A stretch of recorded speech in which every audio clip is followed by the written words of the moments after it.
was also Fireflux. Like, they were making sure, okay, if you're on the western side, we want to have we want to be the only team having that high ground position, getting that information from the high ground position. If you're next to us, you're not going to be a neighbor for long. You're going to get that, the exit letter pretty damn soon. So, really strong performance from Alpha 7. Once again, they got second place and a chicken dinner back to back. They're looking good. I understand why they're one of your favorites now. I get it. Okay. It's pretty interesting. You were just talking about the western side of things, and I mean, the original fight that started that whole skirmish on the western side, that was Nova against Godlike Starwood, wasn't it? That was a completely interesting fight because I just want to highlight a specific player, Parabol, that held on towards that wall side of the compound, right, that crossing on the street, and he held that super important eastern flank player. I'm not sure who it was from Godlike Starwood, but he got that frag, and I think that kind of really solidified their position on the western side, and I was really rooting for them to, capitalize on towards it, but they didn't in the end, did they? It was Fireflux that came in as well. Yeah, but with me, I actually want to talk about Godlike Stalwart a little bit. I feel like they're underperforming in a big way. I agree. I know you haven't been picking them because you don't want to curse them, but I think it might actually help them out a little bit. Max, I think we might end up working in a reverse curse here if you actually end up picking them. This is not the Godlike Stalwart that I expected to see. I feel like they are being a little bit passive. Yeah, they did go into that push, right, into Nova. It didn't end up working out for them. I'm just not happy with their current performance. I would have to disagree a little bit. I don't think it's them being not aggressive enough. I just have the impression the way they approach the fights is a little bit all over the place, and of course that does come off as being not aggressive, even though they're trying, but it's not the best way to get in every single circle. Like here, you're taking a 5 versus Nova, that 4 players across the road, you're crossing one by one, you're giving it almost to Nova for free to some extent. So I do want to see just some better setups from them. We know they can do better. Unfortunately, it's a 3-day event. Don't have much time to get the impact, so we need to start to see some results right now after we hit the 50% mark of day 1. You guys were talking about Fireflux. You guys were talking about at least one of the Turkey teams, S2G. They have been quiet, but they have been consistent. I would like to see a little bit more eliminations out of them, but they have put themselves now, as you can see here in the overall ranking, in 5th place. Alpha 7 now jumping up and getting that first place, 58 points. Inco Gaming there with a 56, and 4 Angry Men with the stretch that they currently have with 2 great games, 2 games with actually a lot of eliminations going for them.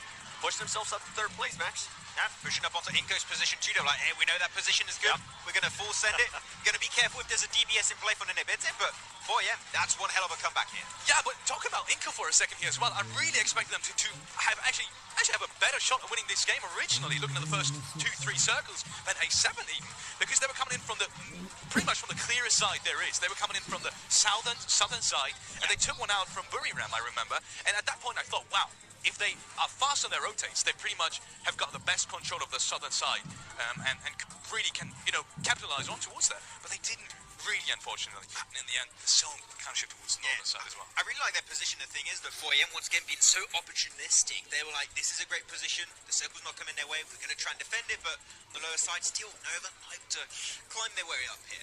I know, I said I wasn't surprised to see them there. I kind of want to see them at least in 8th place. It's just it makes me so uncomfortable seeing Nova in that second page, even though I know that they have the potential to just come tomorrow and end up pushing themselves possibly all the way up to top 3.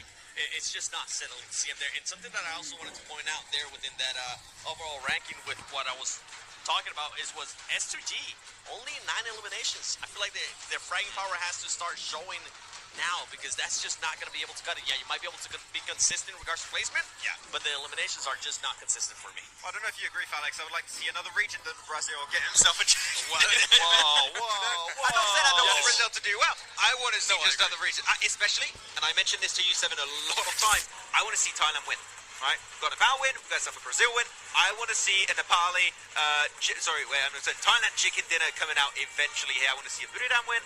That'll be a good one to come up. I want to see an Indonesia win. Yes. And I want to see an Indonesia win. I'm with you on that one. Because of how hype their crowd is. There's no game happening and they're still cheering. That's to tell you. They're not even only cheering, they're beating their drums. They are screaming, dancing as well. I saw some people dancing over there, which is, I kind of just want to shout out to them. If you ever see the stream, shout out to you guys. I mean, I love what you're doing over there. Why would they be watching the stream that they're like, oh, I'm watching the stream now? Maybe right there. You'll be surprised. There'll be that one guy that just wants to be on YouTube chat. Got to support the viewership. Let's go. Coming back to who actually won that game, because we have only barely touched on A7, and I feel like we've not done them enough justice on the stats so far. A7, how they controlled that compound, how they controlled everything around that compound especially. What stood out to you the most, and maybe was there anything particularly looking forward for? Because, for example, something that I have noticed, Carrillo, after the game, he did not look happy at all. He was, I think he was devastated that he got flushed there in the end, and it did not seem like it was in a good mood. I gotta say, I appreciate the pronunciation. Carrillo. Hey, Carrillo. A roll that R pretty well. But yeah, I think that Carrillo sure unfortunately got taken out a little bit early in the game. But the way they control that trifecta compound, 2-1-1 split, making sure no team had the opportunity to take that compound away, that was the key play from them. They know so well how to play those specific areas to make sure that if a team breaches them, they will be ready to defend that spot. I felt like the main one for me was Revel with that nade, that amazing nade on Inco Gaming. As Inco Gaming was thinking about maybe making a push towards them, Revel was like, hold up a minute, wait a minute, something ain't right here. He threw the nade and ended up knocking two of their players, and I felt like at that point, Alpha 7 being comfortable. And going back to what you were saying there with Carrillo, I feel like that's how he always looks. That's just how he always looks. Is that just his resting it's just face? like, This is Carrillo happy. Well, it's like, quickly, coming back to your teams to watch. Maybe you know what? Just pick one and tell me maybe the reason for it. Actually, no. I want to hear your reasoning behind AE. Is that something you actually feel like? Is that just more like you want to see it? it's because of this. We want it. Okay, it's more. It's those guys over there. I blame these guys. I understand. I mean, this is how hyped they are with them going out with 15th position. Sure, Imagine how hyped they'll be when they get a chicken dinner. That's going to be epic. I'm actually intrigued by your T2K. T2K, you know what? I want to pick every team at least once. I don't really have a specific reasoning. Professional analyst. Check. Just like those are done. But I think I got like 11 teams to go. We'll get there. we'll hit the ratio. If that's the case, I picked DRS because of how well they did early on in the first Erangel. I want to see if maybe it was a one-off for DRS or if they can actually duplicate. Oh, back to Wrangle, true. Yeah. What's your team to watch? My team to watch. It's always us. Yes, I know. What about you? Okay. My team to watch. Look, you hate me for saying Paraboy in the show match, but I kind of want to say A7 here as well now. I know it's obvious, but I kind of do feel that way. Alpha 7. Okay, we're friends. We're friends. Yeah, I know. We're great I kinda friends. wanna go with that. Let's go, baby. But no, seriously, I mean, I said it before the tournament as well. I don't know if you guys remember, but I said if A7 gets off to a good start, I know they've got the individual power, I know they've got the will, I know they got plenty of support back home as well, and also here in the stadium. And they are the kind of team I expect to. I know I also said I don't have complete, insight into how their team works dynamically between the players, but I felt like they're the ones that really just thrive on good results, they thrive on enthusiasm, they are the ones that thrive on confidence, as opposed to, for example, Nova. They're just always good. That being said, oh, look at this. We have them, just now that we're talking about them, we actually have them in the picture as well. Either way, we do have the next match coming up in just under 2 minutes, and with that, we are heading over to the casters. John Allen in black. We are getting into match number 4, back over to Erangel. We've had our Sanhok, we've had our fun black. Now we've got to get serious. What do you mean? Sanhok is very serious. It's serious business, actually.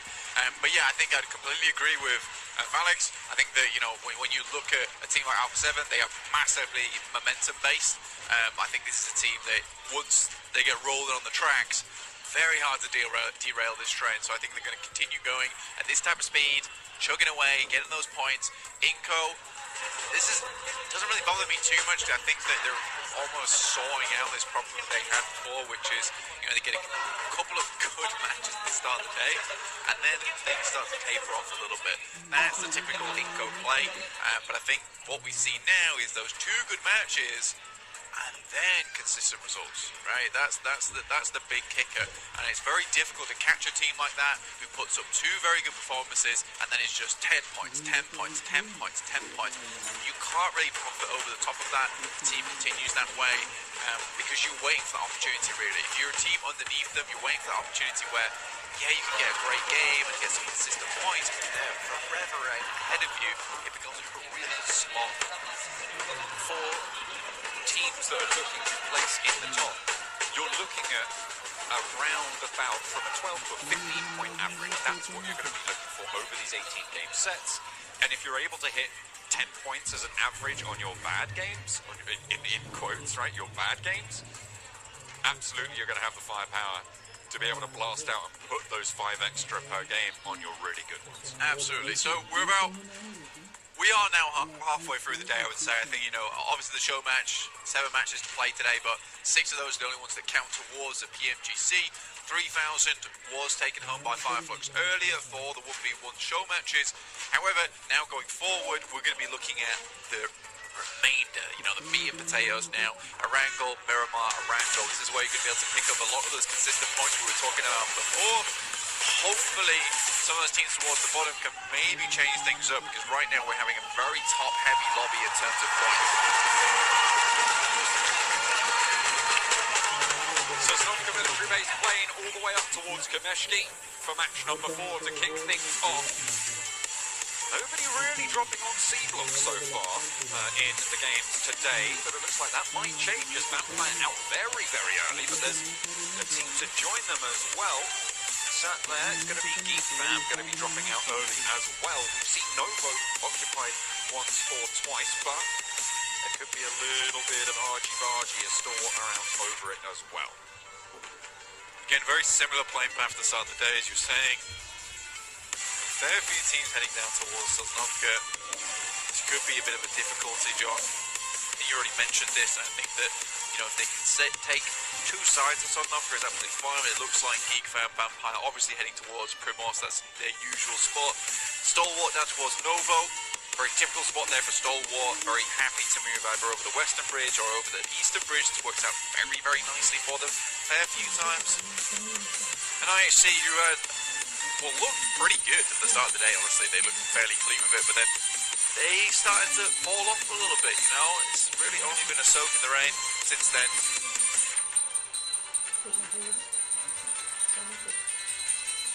Nuking themselves from being mucky as they're going to have to go forwards into this western circle. Pretty hard shift here, Blank, at the start of things. Certainly going to be a competition to be able to get out to that west side. Absolutely. And they want to win that competition. No awards yet, though. Only the competition. Only the competition here to get through over towards that western side. Massive clump of teams over on the eastern side. I think this is where it becomes a little bit more difficult, because there is a lot of these difficult rotates over towards Rozhok, down towards Ruins. It becomes complicated. There's a few hurdles you'll have to pass. A lot of these teams become hurdles in of themselves. Leaping over them isn't going to be as easy as before. Has he got some height on him? Nanabete looking to get a little bit of height here against Godless. A shotgun and a pistol in the arsenal here. Godless is left a little bit isolated, but the rest of the team may be looking to provide some backup. We'll have to wait and see how that one turns on out. The Sharks are swirling. T2K have got their own scrap to be dealing with. A really nice pick up there and timely too for the shotgun.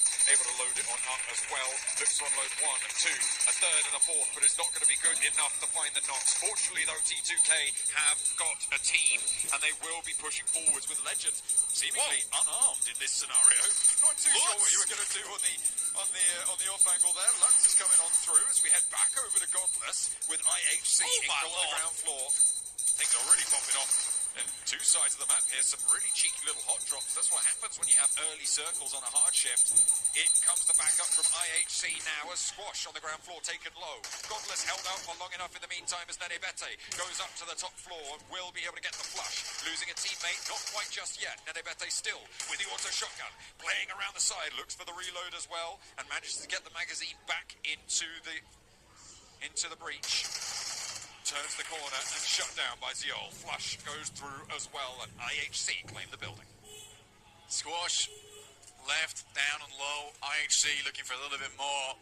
Fortunately, it will be Vitali and Becker left to continue. Lutz, though, we always say this guy is an absolute specialist when it comes to long-range shooting. He's the sniper of the team, but even if you put that revolver in his hands, you know, I was feeling Weston, I was feeling Clint Eastwood. The hay bale starting to just pass through. He was blasting. It was very fun to watch. I enjoy that. Don't often see someone be effective with the revolver. Put his little tan cap on. Jumped off the horse. His spurs jingling as he took down the players over on T2K. this buggy ain't big enough for the both of us. This vehicle definitely isn't. That's for sure. Now Fireflux kind of have to just send away, soulless, very low. Turkey on turkey action here. I mean, I had that at Christmas, but we're having it here over at PMGC 2. I only had a chicken. Really? Yeah. Well, I mean, to be fair, only 4 Shame. is at my Christmas. Shame. Only four. Shame. It only had to feed 4. Shame. There's no point in having a turkey. Shame. Unless you have to feed more people. I was actually saying, you know, why don't we just have a chicken this year? But then I thought to myself, you know, it's I'd tradition. like to eat turkey for 3 weeks, yeah. Yeah, I made curry sandwich, That's pretty good. 2 chicken dinners. Oh. Yeah. Out of turkey. Well, no. How'd you do that? No.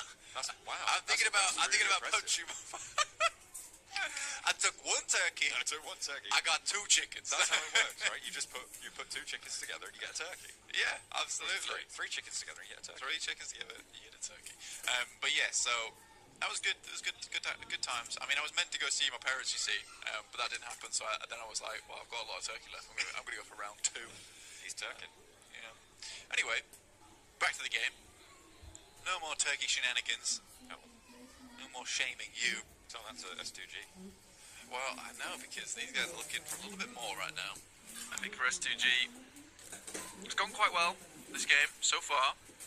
Good amount of work done. I think that they're keeping up pace. You know, it's this top 5 that we're kind of looking at, but almost sneaking in there in 6th place, 27 points. That's good. That's great news. Geek Fam also, I think we looked at this team and we're like, oh, well, they're not performing amazingly, not performing super powerfully. However, if you look at them, 23 points in 7th place is pretty good. Chelsea will be shut down there, spotted and taken apart. IHC have been pretty brutal so far in this game. They managed to pull one off of. I think they got one of Inco, maybe a couple more actually, by the looks of their elimination tally there. Inco down to 1 player, picking off another from S2G just then. T2K have suffered, but I think they're in a different area entirely. That's over in the northern side, with just Rig remaining in Severny. They'll have to move down south further. Alpha 7 now in the lead with 58 points total. Just the 1 ahead of Inco, but with 4 players alive, their potential in this game is going to be a lot higher moving forward. Alpha 7 currently moving on the eastern side, just north of Farm, redistributing, grabbing a new vehicle. Doesn't have the fuel to get all the way to where he wants to go on this time around. DRS ahead of Alpha 7, and a little bit further to the south, they'll be playing closer to the coastline as they go for that central area. Absolutely. I think it's going to be a little bit tough. Again, going through DRS, as well as the guys from Stalwart. That is not an easy crossing, is it, John? Honestly. It's not. These 2 teams proving themselves. DRS fallen off a little bit. No L+ ratio as of yet. So we're kind of even right now. I think they're still winning. Still looking good. 4th place. It's a 1-1 right now. I do think that 4am is kind of like a surprise pick, but Maxman. The Maxi Man. Right, Maximu. He always trusted in the 4am. He did. I respected that. I liked that from him. Respectable. You know, he knew that this is going to be the comeback from this team. And again, we were talking about at the beginning of the day, it was a shame not to see them in 2021 because they did so well in 2020. Right? 2022, 4am is back, and I'm happy to see it. 3rd place. Though Inco and A7 would not have, well, actually, A7, yes. Inco probably further down for me, honestly, and I think that, you know, the current performance of 56 is kind of ridiculous. Again, only 1 player remaining now, so potentially falling off the leaderboard just a little bit, but it's going to be difficult for some teams beneath them to catch up towards that 56. Circle back to the main man, keeps the land on in, so we're not going to have a weird crunch on proceedings. Not just yet. Geek Fam on 4. Alive. Still early doors on the game. 56 players remaining. 2 teams, though, down to 1 player, which is quite significant. Those hot drops really punishing so far into the game. Central locations, again, occupied by Wolves, by Nova as well. And are returning to the centre as well for the Alter Egos. I think for Alter Ego, currently 4 points so far. It's not amazing, but again, you look at Alter Ego, you look at Fireflux, again, 2 very good teams. And I think that with 4 points, it's not really indicative of where they can go, where they've come from. I still think there's good potential, good chance these teams to really step things back up again. Alpha 7, however, 58 points and looking to streak out further now is great news. I think this is, again, they're a momentum-based team with 3 matches still left to go, John. This could be easily A7 finishing a day on 100 points. If they can keep it going. That is that question, though, because if you're a momentum team, it kind of bites both ways, right? Because, sure, when you get going, it's great. Inco go down, it's good news for them for opening a lead. But if you struggle to gain that momentum back when you lose it, that is equally just as punishing and can be the other side of that coin. Absolutely. I think there's I think right now, on that momentum point, I think Alpha 7 will continue like this for the rest of the day. Or at least get some decent, consistent points. If they can push that 100-point mark, that would be ideal, because that's really what you want to do with this momentum right now. You want to take that velocity and send it straight towards those high placements, because if tomorrow, like you say, John, we do have that fall from grades for Alpha 7, they need that big buffer. That is what you have to consider when you're a momentum team. But I think for Alpha 7, at a grand final, it's going to be really hard to take that away from them coming into day 2. Influence Kemen moving to the compound south of Everest. Fireflux have a challenge of their own, and it's IHC who have been fairly punishing to the teams they've come across so far. 4 eliminations this game. Solk forwards, position against Demo, burns the ridgeline away and forces him to the right. Nades pouring in from Ketch as well to really do the damage, and Demo does dive down into the ditch. Alex sailing on past, can't really do too much about it. Ziol into the building, Solus ready with the nade, looking to cook it up. Drops it down low and actually into the gap between the buildings to stop any sort of push. Alex on through as well, forces Solus out the back, who's cooking a nade himself, wants to post that one back in through the window. DBS around the corner, does so much work, and finds a second as well. Ziol through the window, Solus claims it. Excellent hold. 6 elims now. All we're talking about saying that Fireflux could easily bring this one back around. Right now, with that kind of position, over towards the northwest side and an easy enough rotate downwards, Fireflux has a good chance now. Wolves versus Alter Egos, though, picking them apart slowly but surely, and 4AM also getting involved on the action. Really unfortunate there for Alter Ego. They had a very nice central spot, now down to just 2 players. IHC were on for a decent game there as well, but they did fall to Fireflux. Not good. IHC kind of needed that one to keep themselves in the conversation. Inside of Gekka compounds, Nova find themselves a nice little stronghold on the south side of the next circle, but they are close to Stalwart, close to Buradam as well. You've got Alpha 7 on their northern side. Slap bang in the center is the remaining duo from Alter Egos, but as I said, they are a duo. They are only 2 remaining. With the Wolves close by, I'm sure they're going to fear the moon as it comes to wax. Stalwart down towards their south side. Nova also in that position. Now look at Nova. Defending champions right now, 13 points, 12th place. I really don't think that they expected this kind of opposition coming into the finals. I really do think that they were potentially looking at 4AM, looking at Buradam, maybe Influence Kemen, but we've got so many different faces here up towards that top side, and Nova really hasn't been able to catch up too much. Again, Nova is this team that suddenly out of nowhere starts popping off, and again, we see it on the screen right now versus Buradam. Landing the shots, but both of those reses are being stuck right now. So hopefully Buradam can get both of their downed players back to feet and stay up as 4. They will be able to do that. Trot on they will into the game. Kengzo on the back, looking to just heal up. Sky only as well. Wants to replenish that health bar. It will slow them down. Fortunately for them, they're very, very central in this circle, so they can afford a lot of time to be invested to keep themselves at strength. DRS, not so lucky. They have to push in and behind Vampire. It's going to be a difficult push here. Vampire, though, I think this is a team that would like to step up a little bit already. DRS takes shots. Stoned, very unwilling to allow this kind of push to come through. Right now, they're in a really tough spot at the moment. It's a good position on the map in terms of being able to take these fights with teams stuck on the western side, but it's not a place you want to remain for very long. Already you can see Fireflux have eyes down towards their position. They're going to have to move soon. 4 AM also were holding on that roadside, but looks like they're going to move further towards that eastern edge. Alter Ego stealing Gatka, and they will now share it with 4 AM. Crash comes through to bring the remaining duo from 4 AM into the fold, playing 3-1 with an off-angle split in the compound in the buildings against the standoff south of them. Pretty powerful, all things considered. Skutxiao is split from the rest of the squad. Wolves, bottom of the tables right now.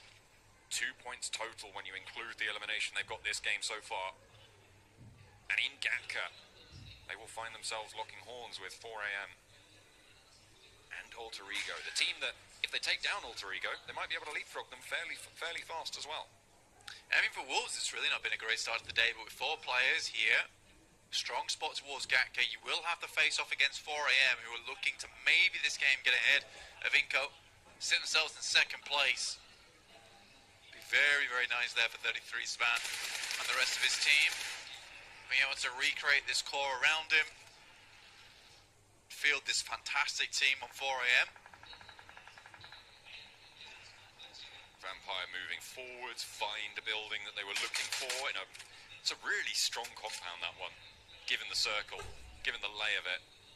A lot of oversight for Vampire to be able to hold here on the fields around them, but unfortunately Fireflux have other ideas. Stoned gets lined up on, and the crosshairs will snipe him down.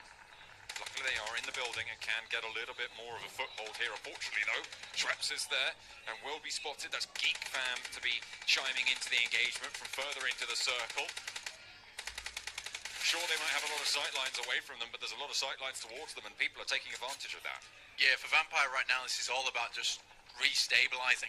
There's not really many teams that can take a full-on push towards their position, so this is the main thing. This keeps Vampire in safety for a little bit longer. They can pull the cape around them, stay elusive and out of the way.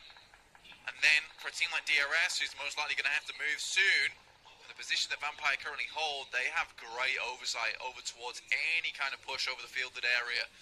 So Vampire, it doesn't necessarily keep them in this next circle, but what it does do is allow them to clear effectively. Getting to this position, though, was risky, was dangerous, but they pulled it off. Starting to tick on up on the health bars as well. For Vampire, Nova want to skirt around to the northern side. 3 players alive for them, with Paraboy going down. The claimant of their only elimination so far in this game. Stoned again, getting spotted, getting taken down, but once more they can regroup around it and try and keep themselves as 4. The team from Thailand wants to stay alive as long as possible. 11th place right now, their countrymen Buradam 6th place overall, currently with a lead of 12 points over their counterparts. S2G on that northeast side, can't forget about them just yet. Still have a good chance to send themselves flying up towards the top side of the lobby. Alpha 7 though, that momentum still going. Looking to take the battering ram as it swings back and open up this game, open up the gates towards another chicken dinner here. 0 eliminations, so been very patient so far, getting ready for that combo hit that we talked about earlier from Alpha 7. Don't want to pull the trigger too early for them. So much space towards the center of the circle, just not taken up, purely because of the horrid terrain in this area. There's still some hillside, some staging around on the north side, the east side, south side, and west side, but the closer we get towards the center of this map, the more hectic this game is going to become. Once people are inside that circle, it will become a lot more playable, but as long as people are on the outside, as you said, with those high ground positions, it's going to be really, really tricky. Speaking of outside positions, DRS, they've been behind Vampire for so long. Important. And that was a beautiful knock for Ravenclaw to slow down any aggression. The nade over towards Stone is going to keep them low and keep them on the back foot. And Ravenclaw, they turn that around. It's just 1 split second, and Delta stays alive for DRS. I thought that was all done for DRS, but no. They get exactly what they're looking for. They will sweep aside Vampire ahead of them and have a shot towards the centre, but there's not really too many places for them to go. Rotterdam tried to make the push up towards the north and actually successfully managed to sneak on through a little bit of a gap there. Vampire Esports, I think they made the right call, right? I think last time they got bombarded out when the smokes came through, then the nades over the top. So this time around, instead of sitting still, they all stand up, try and push the players with nades in their hands. It's very important. Wolves still holding on to their position in the compound. Fireflux moving into the foothills underneath the S2G northern side area. Dangerous position for Fireflux. Those smokes that they're dropping right now, absolutely crucial to suppress any shots or to cut off any sightlines from teams like Nova, from Influence Kemen as well, but that's not going to stop the nades pouring on through. DRS, they're rocking up into the back of Wolves over in Gatka itself as the shots and the pouring in of players comes through.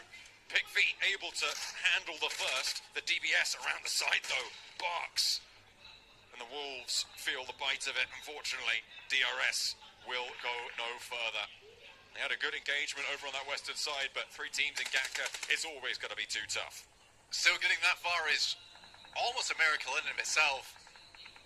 I think for DRS to hold on, it was a real struggle at that point in time, and the fingers were really straining on the edge of the cliff there. Influence came in. Still have some players though. This might be their game. They send in Fireflux, Solus one down. Fireflux down to just 2 players. And Solkay's looking to push this one far. Silas from Turkey able to do for 1 onto Solkay there. Nice little knock around the side of the rock, instantly flushed out as well. But there's the answer. A lineup and a knockdown over on towards Influence Kemen. As S2G and Fireflux both suffering the pressure felt by the rest of the lobby from the Brazilian sides.